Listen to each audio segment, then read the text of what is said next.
Everyone out there in the podcast and streaming world, my name is Techie. And I'm Talon. How are we, buddy? I'm good, man. I was really worried we weren't going to get live tonight. We weren't live last night because when I called you, my goodness, you look shattered, my friend. Yeah, I was really shattered. Really I shattered. could definitely tell by I could definitely tell by the look on your face. But no, we're here now. We've got some pretty interesting topics. It's been a bit of a small week for entertainment stuff, but we've had some interesting stuff happen this week. Especially with the next coming up, especially with stuff that's coming up in the next couple of months. We've got, DC Fandom coming up. CinemaCon just happened. Trailers have been dropping off. We're getting details. Gamescom as well just happened a few weeks back. So we've got some interesting things to go over. We really do. We really do. All right, what do we got first tonight? I'm glitching the hell out here. I'm not sure if it's on the video.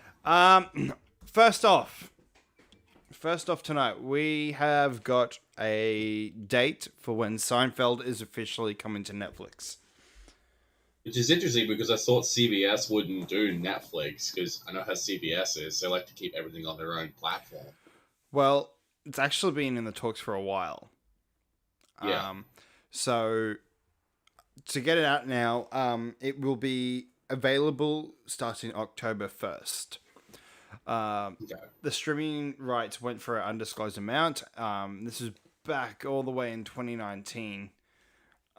Jesus. With the excess, but it was likely well in the excess of the $150 million a year deal Hulu previously paid for, and believed to be more than $500 million NBC Universal paid for The Office, and $425 million that Warner Media paid for Friends. The series has been unavailable to stream since its Hulu contract expired on June 23rd, with Netflix declining to announce a release date until now.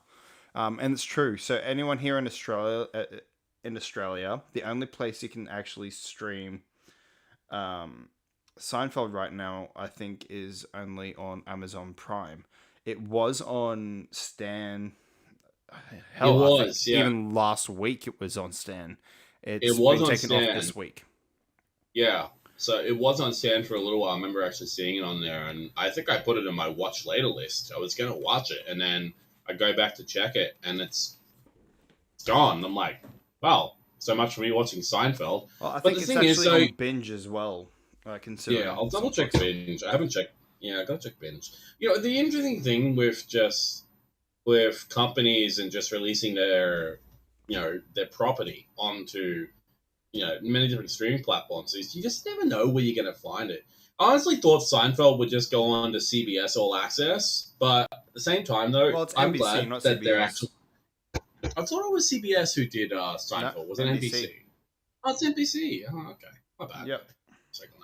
But honestly, kind of surprised that, NBC is actually doing this, considering how much money they're getting out of Seinfeld. Seinfeld came out, decades ago. And the fact that it's still making money to this day. I'm sure Jerry Seinfeld is enjoying all these royalties. Oh, no, I'm pretty sure he is too. Yeah, considering it's a show in his name. And I laugh whenever we talk about Seinfeld. I said, Seinfeld, you've said to me that Seinfeld is just a show about nothing. And it really is. It's a show about nothing. It's a show about these four people who live, they live their ordinary lives, but they just seem like terrible people. All of them are terrible. They really are probably the worst. They really are. It's interesting. But definitely, I think I'll check it out on Netflix. When's it drop? Is it dropped now, or are we still waiting for it? October 1st. Yeah, October supposedly. 1st. Okay, Yeah. so that's supposedly. All right. So make sure you guys check out Seinfeld October 1st on Netflix whenever it drops. So Oh, you check know it out I then. will be. You know full well Uh, I will be. I, I wouldn't be surprised if you go into it with a Jerry Seinfeld type of haircut and and one of the shirts they The wore. puffy shirt. Oh god, the puffy shirt. Oh Or god. Golden Boy. Oh god. I will say Or though, just friggin' I know Netflix probably won't do this, but Stan did it when they had the rights, and especially last year. Um, yeah. I'm not sure how it is over in the other places of the world, but here in Australia, we've had a pandemic, and with the pandemic, we have had a toilet paper shortage crisis. Now, there's an episode of Seinfeld where Elaine was using a toilet and she asked the woman next to her in the other stall if she could spare a square. Ends up being this whole ordeal. Ends up being the girl that was in the stall was actually Jerry's girlfriend at the time. And Elaine takes all the paper, and Stan ended up putting as a like a the cover things that go past, and yeah. ends up having a photo of Elaine holding all the toilet paper from Monks, saying she couldn't spare a square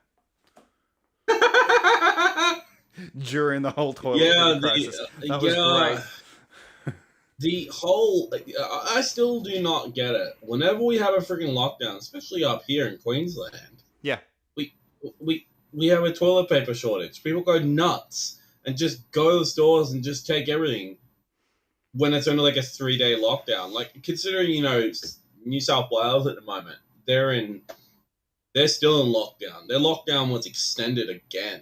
yeah, it was. It has been extended again. It's pretty crazy here. But the thing is, I can still consider us lucky because we live in Australia. We live in an island continent. Yeah. And compared to other countries that get like hundreds of thousands of cases, we're still freaking lucky. Even though New South Wales has like well over 1,200 cases, it's nothing compared to the other countries around the world. Yeah. But again, we're not here to talk about the pandemic and that. This is an entertainment place, but it's good to pay to mind what's going on in the real world. All right, Techie, what do we got next? All right, this is actually something for all of our Broadway fans, me included, considering I also work in theatre behind the scenes. This was announced years ago that this was being made, and just nothing has kind of come from it. I didn't even know they found a director for it, but we're getting a movie of Wicked. Have you seen Wicked? I had not seen Wicked, but I have seen Wizard of Oz, and I've seen, the Oz Great Powerful. I know about the whole, mythology of, Glinda and her sister and that. I know about that whole thing. I know about it. Trust me, I know a lot of people who love theater and they can't stop talking about Wicked, but I haven't seen Wicked myself personally. Dude, I do want to see. see. Fantastic. I was lucky enough to work on the show, but it's one of those things that it's really good, but by the end of it, everything kind of clicks into what the Wizard of Oz will become. By the end of it, when I saw it, because as I said, I worked on it, but I also got one night with a free ticket to go and see it. And by the end of the show, I'm like, so he's that, she's that. Holy shit, this is done really, really well. Because the end of it all, like no matter how much the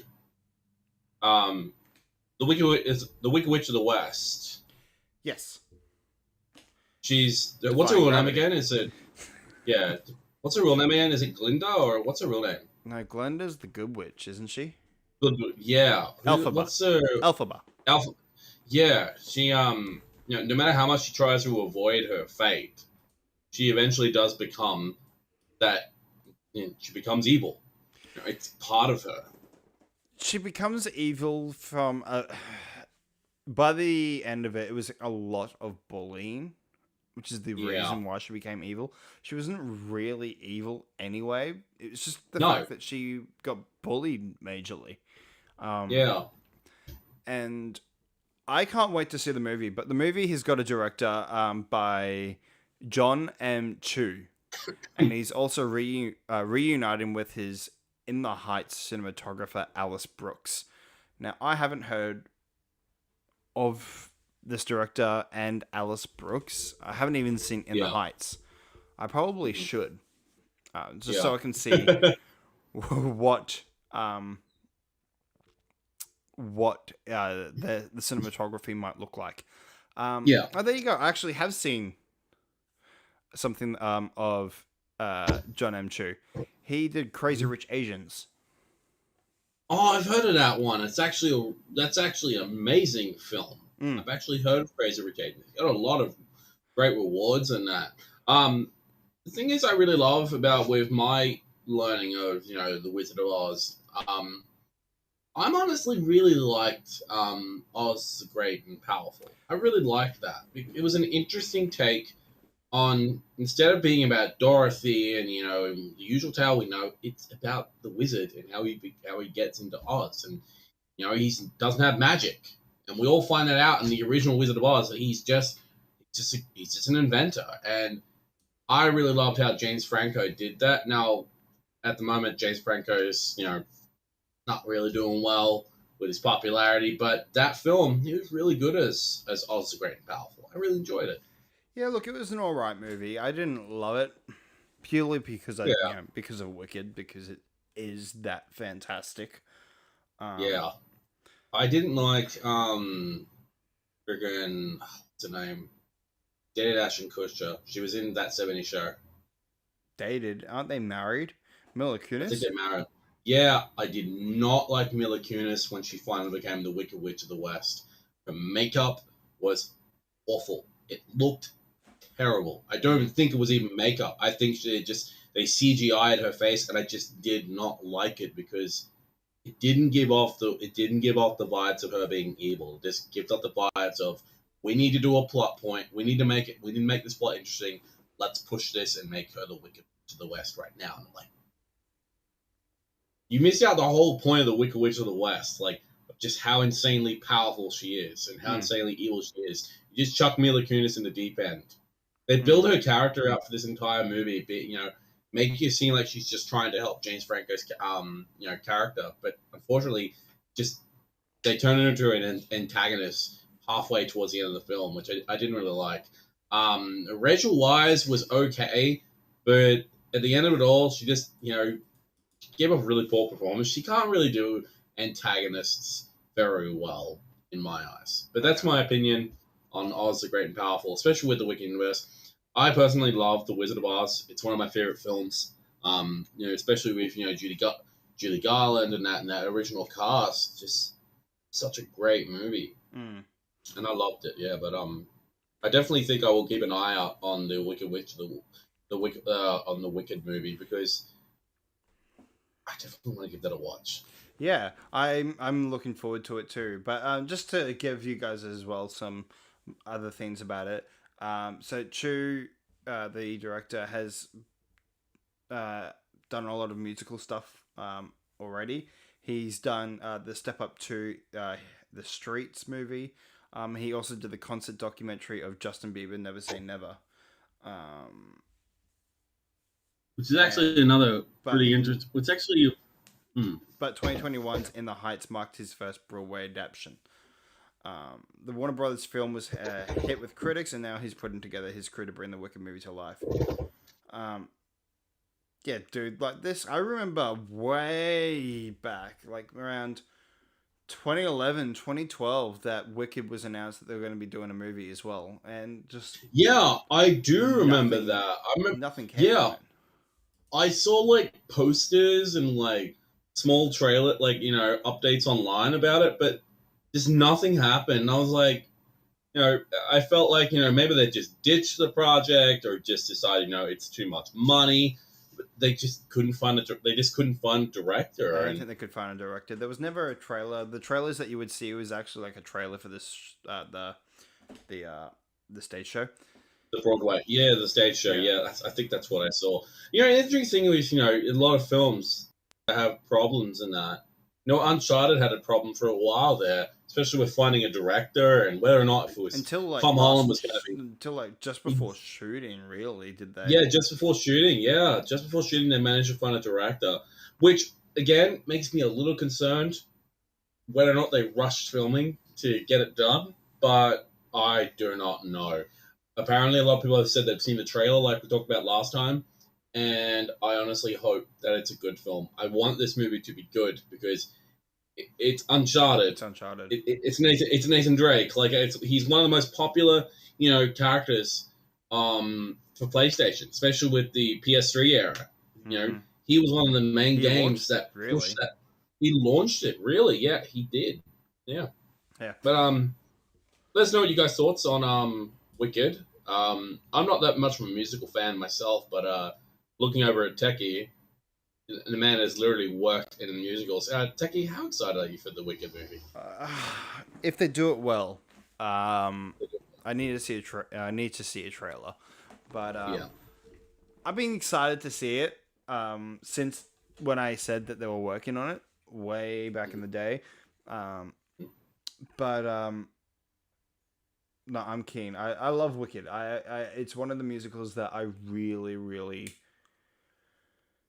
love. I really love it. I've even tempted to buy the book, but knowing the book, it won't be that good enough. No, you'd rather see it like on top of that,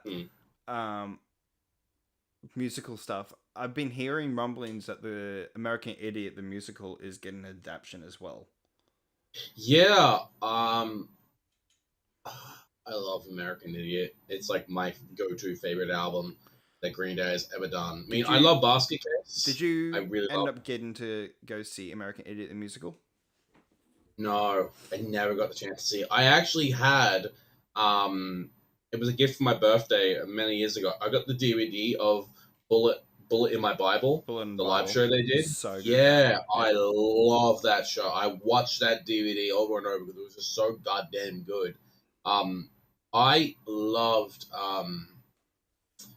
when it comes down to Green Day, a song that was a part of my early teenage years, "Wake Me Up When September Ends," was a really good song, and it was really sad reading into it because it wasn't around the time. Isn't it about the lead singer's it's about Billy's dad passing away, isn't it? Yep. So Billy Joe Armstrong's father passed away in September, and what happened was pretty much the funeral came, everything like that. He ran home, locked himself in the room. Everyone asked, "Is he okay?" And he said, "Just wake me up when September ends." September was a really dark month for him, and so he wrote a song about it. He wrote a lot of people think that it's about 9/11. It's not. It's about his dad passing. It is, and I think when 9/11 happened, it kind of made him go, "Okay, no, I think I need to release this song." Yeah, it's kind of a bit of both. It's a bit of both, but it's a good song to play because for a lot of Americans and especially people who lost loved ones that day, September's a very dark month. September's a lot of dark. September is a dark month for the rest of the world because September 11th, 9/11. I remember my dad talking to me about that because he saw it on the news and he couldn't forget it. No one could believe it. No one could believe it. And the thing is now, especially with today now that the Taliban are literally taking over Afghanistan, 80% of the country is now owned by the Taliban. It's shocking to know that this organization still exists to this day after decades of being around. But anyway, let's move on. We don't want to get into dark topics here. We want to stay on really good topics. I was going to save this to last, but we mentioned Uncharted, so why not? Let's talk about another Naughty Dog project. You're excited for it. I'm excited for it. The Last of Us TV series pilot. So the first episode has wrapped filming. Oh, they've got the pilot done. I The really hope production that on The Last of Us has completed a short milestone as the first episode of the HBO series has finished filming. The announcement was Man, it made must- by Kentomir Belagov, the director of the pilot, via his Instagram. The production of the series began this year in July and is planned to be completed before June 2022. I have to say, to shoot a whole pilot within the amount of time that they've done, that's impressive. especially now, especially during the pandemic and that. And also, we've seen a lot of set photos and that. And when I see a burning cinema, I get sad because I know what scene they're fucking filming. Mm. They're filming The the director posted an image along with a message stating, "My job here is done," which seemingly confirms that the episode is indeed wrapped. In his post, Balagov also thanked many of the game's cast and crew's members involved. Yeah. Balagov is directing the pilot episode, while the series is written by Neil Druckmann and Craig Mazin. Druckmann is the writer and director of both the critically acclaimed The Last of Us games. Did not know he was behind that. Holy shit. Yeah, Neil Druckmann's actually doing the series. He's writing it, which I'm excited for, but also a little terrified for because I'm not the biggest fan of The Last of Us Part 2. The story for that felt weak and it wasn't really strong. And I know a lot of people loved The Last of Us Part 2, and I understand that. But the thing is, We also have a logo for the show. what we do. Yes, we do have a logo for the show. Yeah, because he posted a photo. What do you got? Hang on. Yeah, real good. Frozen. Oh dear. Yeah, you're back. And I'm back. Yay.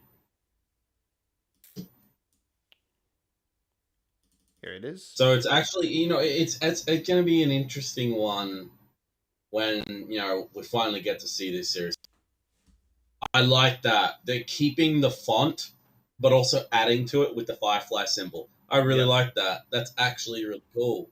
So Yeah, it's gone with a red font with the white. Yeah, with the white for the Firefly thing. I'm wondering how they're going to do, the thing that's going to interest me the most about this, how are they going to do the infectedness? What are they going to fucking look like? And are they going to include, not just the normal infected? Are they going to they have to include clickers. They have to. It's one of the biggest, yeah, dead set. I'm curious to know how the hell they're going to do it in a live action preference. Are they going to do it kind of like what I've seen cosplayers do? Really get out there with those special effects, because it's not a traditional type of zombie infection. It's like a fungus, and you can see it on the enemies, and I really love that. I'm wondering if it will be practical effects or if they'll do a CGI or they'll do both. They'll mix it I up. hope they do both, because it'll work out well. Don't just do straight up CGI. We can fucking tell when it's CGI because we can just see all the digital squibs for blood and everything. I want practical. It's HBO. They have billions of dollars into this series. I mean, look how much, we know how much money this series is going to be costing to make every episode. Yeah. It's going to cost a lot. The fact is, if they just do digital ones for the clickers, I'll be pissed off. But if you do a mixture of both and blend that all perfectly to make it look seamless, I think it'll win by far. Give me a second, Techie. Sorry, my cat wants to leave my studio. It's alright.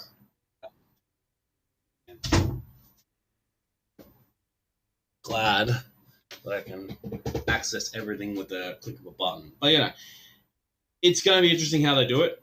I'm wondering, whether, we know for a fact after the whole, starting game arc that it does go ahead 20 years. I'm curious to know if freaking,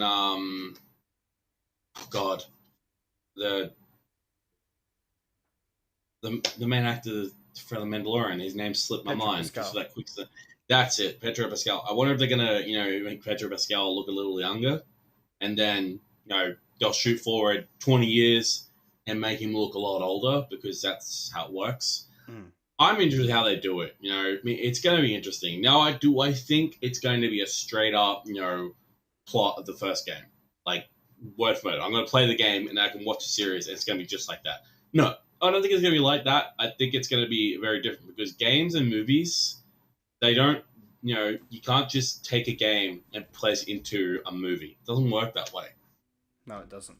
I'm interested in how they do it. That's How why they do. a lot of video game movies have failed. I mean, look at Assassin's Creed.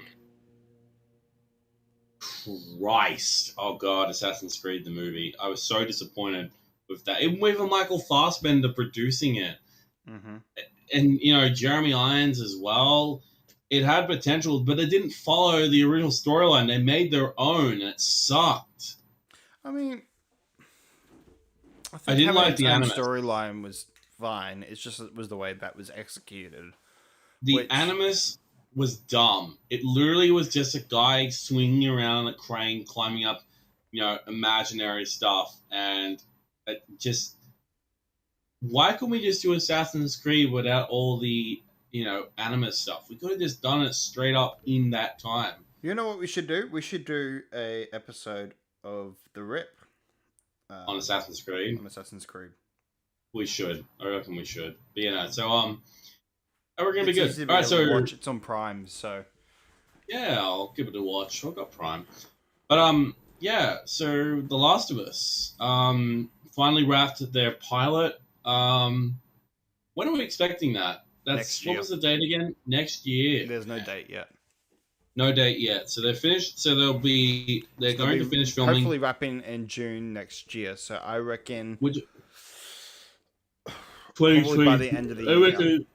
Next year. Yeah, I reckon by the end of next year, I reckon they'll drop the series on HBO. It'll be on HBO. I reckon they'll probably aim for Halloween.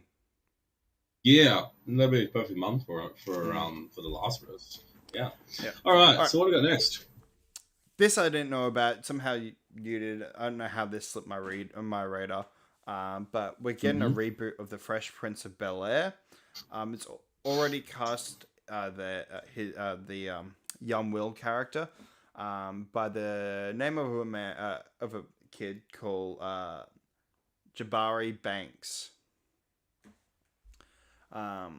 The Fresh Prince just got a whole lot fresher. Peacock's upcoming BelAir, a dramatic reimagining of NBC's hit 90s sitcom The Fresh Prince of BelAir, has cast its Will. West Philadelphia native Jabari Banks will play the role originally done by Will Smith. So they are doing a drama version of The Fresh Prince of BelAir. I don't know how I feel about that. I don't know either, but at the same time, though, I reckon it's interesting because it's changing around the formula. We've had a comedy version. Why not do a drama version? I reckon it'd be interesting. Also, it's great because, That show, yeah, it was a comedy, but it also became it got really dramatic. It did. Especially, I think our episode I remember was when it was Will Smith's when it was Dad came back. Dad came back. Yeah. That really showed his acting chops. It really showed his acting chops, especially when he was crying. Like that was real. Real. Like he did such a great job. Or they talked about when they talked about discrimination, especially with police. And think about this, you look back then, and then you look back and you go up to now, especially with last year, with the Black Lives Matter movement and how it still happens, how just it shows so much truth in a comedy series, especially with Brooklyn Nine-Nine did a good version of it. Brooklyn Nine-Nine did a great version of it too, I remember. Even police officers still, if you're an African American police officer, you still get racially identified, even if you're on the job. Mm-hmm. It's crazy. They're still racist.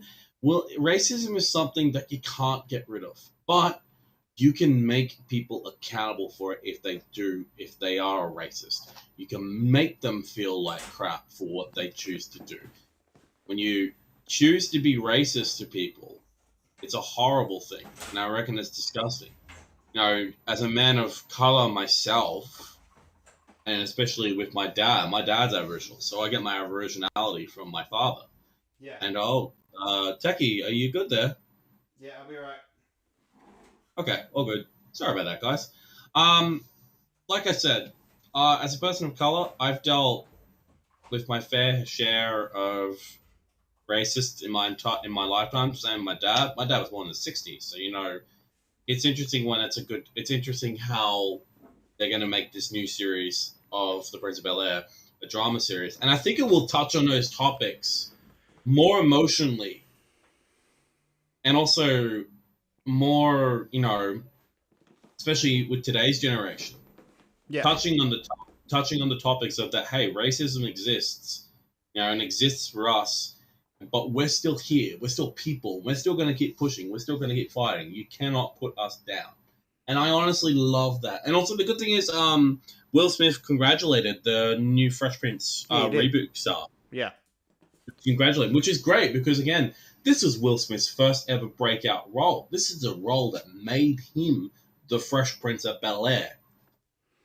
And I really love that. I love Will Smith. He's a great actor, and he's done some amazing films. But The Fresh Prince of Bel-Air is what I love him the most for because it's a role that made him famous. It's a role that actually helped him get out of debt because Christ Almighty, he was in debt. He was thousands of dollars in debt, and he got that job. In the first 2 seasons of The Fresh Prince of Bel-Air, majority of his paychecks all went to paying off those debts. I think it was around the third or fourth season, I believe, that he actually got those money back. They managed to start saving money, and now he's has billions of dollars. Mm. He's got a wife and he's got 2 kids. Doing good. He's doing really good. But what do you? I reckon it'd be good for a drama series. So yeah, Fresh Prince of Bel-Air really interesting. Be on Peacock. This is which is another streaming platform. Yes. One I've never heard of actually. Oh, I've heard of it. I think it's part of NBC. I think. Yeah. Yeah. Anyway, let us know what you guys think about that one. All right. We've got 2 more left. Unless you want to talk about one of the gaming things that's happened this week later. I don't mind getting out of the way right now because it's kind of goes on topic with the Fresh Prince of Bel-Air. Sure. So it's more stupid. So I told you about this earlier, and you had a good laugh about it. So Epic Games, in their brilliant wisdom, decided to add a Martin Luther King memorial in fucking Fortnite. Fortnite, a game about shooting people, goofiness, and cartoons. You added the serious topic of Martin Luther King. Now, some people think, Epic Games is trying to do the right thing. Just wait. Let me continue.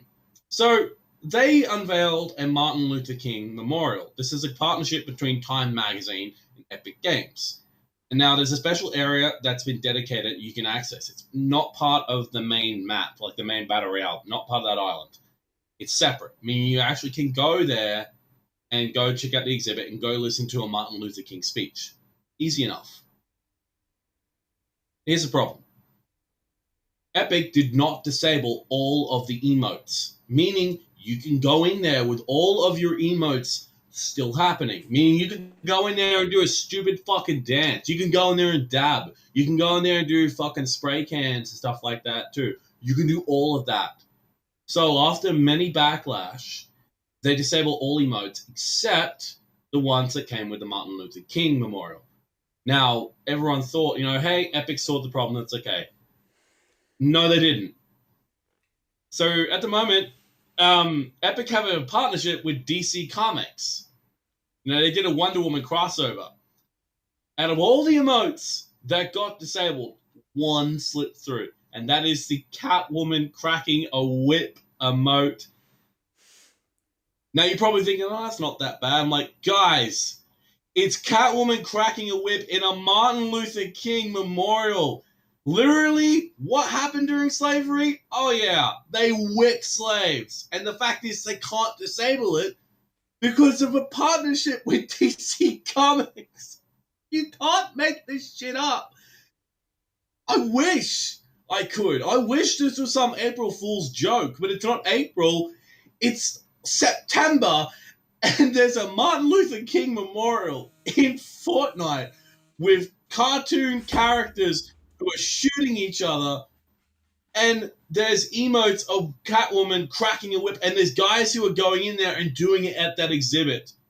I hope to the love of God that Epic just ditch the Martin Luther King Memorial. Just let it run its course and don't do this shit again. Because the major problem that Fortnite has, that Epic has, is they want to include everything in Fortnite. They want Fortnite to be a Metroidvania type of game, meaning they want it to be everything. When it can't. It's a goofy cartoon battle royale. Literally. That's what it is. It's not a serious education thing. I don't load up Fortnite to go learn about Martin Luther King. Techie, do you load up Fortnite to go learn about Martin Luther King? No, I ask my Google devices, or I look it up myself. Exactly. Well, here's an idea. Go to school. Yes. Stay in school, and you'll fucking realize and learn about what Martin Luther King did. Yeah, or even better, if you want to go to school, just load up Fortnite on your phone and just, All that. Or even better, get the teacher to bring in their PS4 so you can learn about Martin Luther King and then go shoot people in the head or something like that. I don't freaking know. It's Epic. No. That's all I have to say about it. I could not stop laughing the entire time when I was talking with Techie about it. Yeah, Fucking hell. It's fucked. It's fucked. And it's hilarious. And also, it's just stupid. I hope Epic realizes the mistake they've made. I really do. I think they have. I reckon. Fuck yeah. The backlash for it is huge. Just Epic decided to fucking add a Martin Luther King memorial in a game about shooting people. Are you kidding? That's like if Call of Duty decided we're going to do an Auschwitz memorial, and then the next map is going to be team deathmatch inside Auschwitz. I'd actually play that, to be honest. Of course you. Oh god! All right, we're terrible. All right, let's move on before I piss myself laughing. All right, what do we got next? Shazam: Fury of the Gods has wrapped their filming as well. It's been revealed by David F. Sandberg. The sequel, that's a long way away. Holy shit! Isn't 2023? Yeah, 2023. Fuck! So the Batman's gonna come out before that. Yeah. So hot off the critical success of the James Gunn Suicide Squad, the DC Extended Universe has wrapped production on another highly anticipated project in Shazam: Fury of the Gods. The sequel, which will see the return of David F. Sandberg in the director's chair, wrapped yesterday evening. Revealed in a tweet written by the director himself, the production went through just about the whole summer as cameras started rolling in late May. The first Shazam was released in April 2019, and the sequel will see the return of several cast members that brought a ton of fun and energy into the original. Zachary Levi will return to lead as the title character, obviously, while Asher Angel will portray his younger counterpart, Billy Batson. Jack Dylan Grazer will return as Batson's best friend, Freddy, while Faith Herman, Ian Chen, Grace Fulton, and Jovan Armand will also be back to round out the young Foster family. Fulton will also play the powered-up adult version of her character, taking over the entire dual role from Michelle Borth, who played the adult Mary in the original. Megan Good, Ross Butler, and DJ Katrana all return as the adult versions of Darla, Eugene, and Pedro, respectively. Lastly, I don't know how to pronounce his name. Jimon Hunsu will also be back as the wizard Shazam, who gave Billy his powers. Sandberg has assembled some impressive newcomers to the roster for the sequel in the form of Helen Mirren, Lucy Liu, and Rachel Zegler from West Side Story. The three will all portray the villainous daughters of Atlas, a Greek god in ancient Greek mythology, Atlas was condemned by Zeus to hold up the sky after siding with the Titans in an Olympian war. This has become an iconic statue in art, and it remains to be seen how Sandberg and screenwriter Henry Gayden will interpret this myth. I think it's going to be interesting how they do it because, like, I think this is the first time we ever seen Helen Mirren do like a super villain before. I've never seen her do a super villain before. I'm actually glad that she chose to play it. Like, it's an interesting role because I love the dynamic of the Shazam family. I love that dynamic. Too. I still love when they finally get sit on the throne, and they're like, isn't it like 7 thrones? I think so. I think it's 7. We know who sits in that last one that was empty.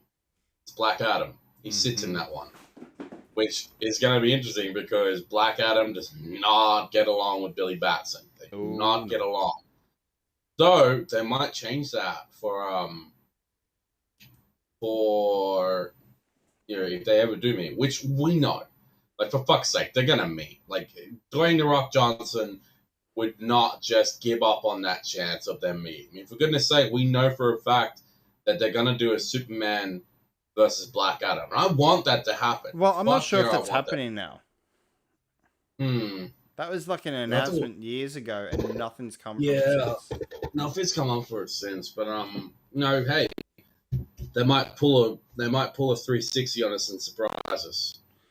They might, but I doubt Who knows? it. If they didn't bring Henry Cavill into the end of Shazam, I doubt they'll do that with Black Adam. Yeah, we'll have to wait and see. But the good thing is we're going to be seeing a teaser for Black Adam at DC Fandom as well, alongside with behind the scenes of Shazam and a bunch of other films, and games as well, which I'm so excited for. I'm pumped for DC Fandom. It's going to be interesting. Oh yeah, I hope they do well. I hope so too. All right. What do we got next? It's our last topic, actually. What do we got? We're getting a Star Trek animated series, another one. We've already got Star Trek Decks or something like that.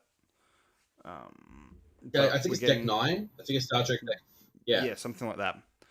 But we're getting one called Star Trek Prodigy, and its main credits sequence and the first look at some frightening villains have been revealed.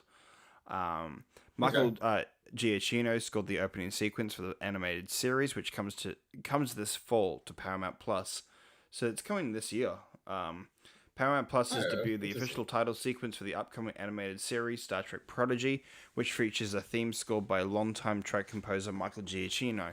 The series also reveals some first-look images of the show's newly confirmed villains, and Jimmy Simpson from Westworld. Star Trek Prodigy will premiere this fall on Paramount Plus.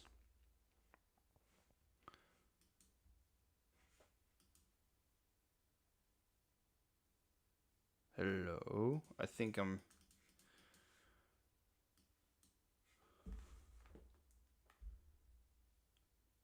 Oh, Techie, we lost you there for a second there, buddy. Sorry, where did we get up to, guys? I was just talking about how I was surprised that they didn't actually put it on CBS All Access next to Star Trek Picard and Discovery. Because CBO, am I? Sorry, guys, I'm having a huge issue here. You are frozen. Yeah, you're frozen. No, you're back now. Oh, all right. Sorry, no, I'm frozen again. My computer's glitching out majorly. It's okay. CBS All Access no longer exists. Really? I thought that was still going. No, because it was taken over and changed to Paramount Plus. Oh, okay. That's cool. So that would mean that Star Trek Picard is going to be on Paramount Plus. Yes. Okay, cool. Except maybe in Australia it'll probably be on Prime, considering Prime, I think, still has the rights here. Anyway, so what I was saying was Paramount Plus has debuted the official title sequence for the upcoming animated series, which features a theme scored by longtime Trek composer Michael Giacchino. The series also revealed some first-look images of the show's newly confirmed villains, who will be voiced by John Noble from Fringe and Jimmy Simpson from Westworld. It will premiere this fall on Paramount Plus. So it's not too far away. No, not at all. The Ah. voice cast includes Kate Mulgrew, who returns as a hologram version of Janeway, Brett Gray, Dale, 17 years old, and an unknown species who fancies himself a maverick and holds strong onto his unwavering hope. Ella Purnell will play the character Gwyn, 17-year-old Vo Narkat, who was raised on her father's bleak mining planet and grew up dreaming to explore the stars. That sounds like Lost Stars, but anyway. Angus Emery Zero will play Zero, a Medusan, a non-corporeal, genderless, energy-based life form who wears a containment suit to protect others from viewing their true face. Dad, why? I'll be down to get it. All good? Oh, good, Techie. Is just my dad seems to forget sometimes that I'm live. It's all good. It's all right. It's all right. It's our last topic. Star Trek Prodigy. I'm gonna have to tell my dad about that. My dad's a huge Star Trek fan, and I've got him addicted to Star Trek Picard. So he might like to watch it and give it a shot, especially if it's to do with Janeway, which is cool. So the it's a CG animated series. Is the first Star Trek series aimed at a younger audience, so maybe not. Oh. And will follow a motley crew of young aliens who must figure out how to work together while navigating a greater galaxy in search for a better future. These 6 young outcasts know nothing about the ship they have commandeered. A first in the history of the Star Trek franchise, but over the course of their adventures together, they will each be introduced to Starfleet and the ideals it represents. Cool. I'm keen for it. I'll have to get a watch out for that one. Definitely. Now, one thing I do want to quickly talk about before we end the show, it's only a rumor and it's just being teased around, but did you see the Marvel WandaVision calendar that got posted the other day? No, didn't. Okay, so this is new to me. Marvel posted a photo with WandaVision with the Is that the calendar that's in WandaVision? Well, it said that, but it said September 10th. September 10th. And then, about an hour after it was posted, it got taken down. Okay, so what are they up to? What do you reckon they're up to? Well, there's some people are speculating that they might be announcing a season 2. Oh, that will be good. That would be really, really good. I doubted it. I doubt that they will be. Considering that they ended it we know for a fact what's going to happen. That it's going to lead into, Doctor Strange into Multiverse of Madness, which... Well, people are thinking that we might get a trailer for Multiverse of Madness. Yeah.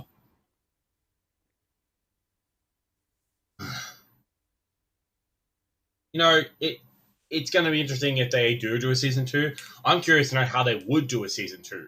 Like, what would happen? Like, would it be about maybe Wanda learning more about the Darkhold and trying to bring back her kids? Yeah, I mean, who knows? It sounds like a perfect plot point.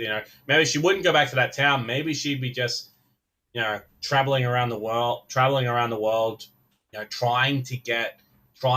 find out where her kids are, or hell, even just spitballing this, maybe bring her brother back. Could very well be that. It could very well. There's a lot of things they could do. There's still a lot of things that were unexplained. There is a shit ton of things that can be left unexplained, but we'll have to wait and see what happens. Yeah, no, we will. All right, guys. All right. Wow.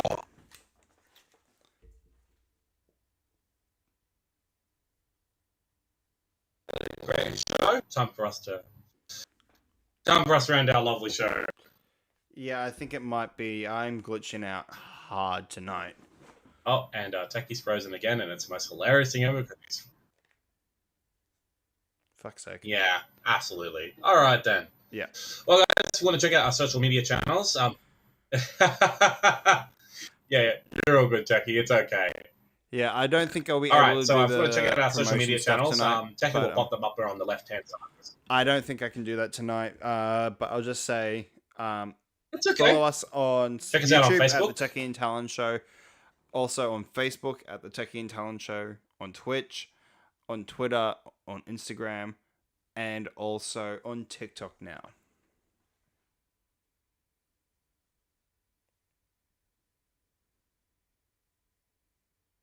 Alan Show.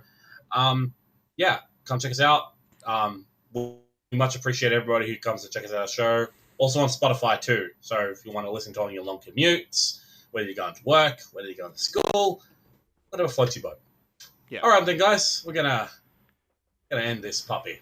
Yeah. All right then. All right, guys. We'll see you later. Oh, Bye. Techie, I cannot hear you. Techie is having some very bad technical difficulties at the moment.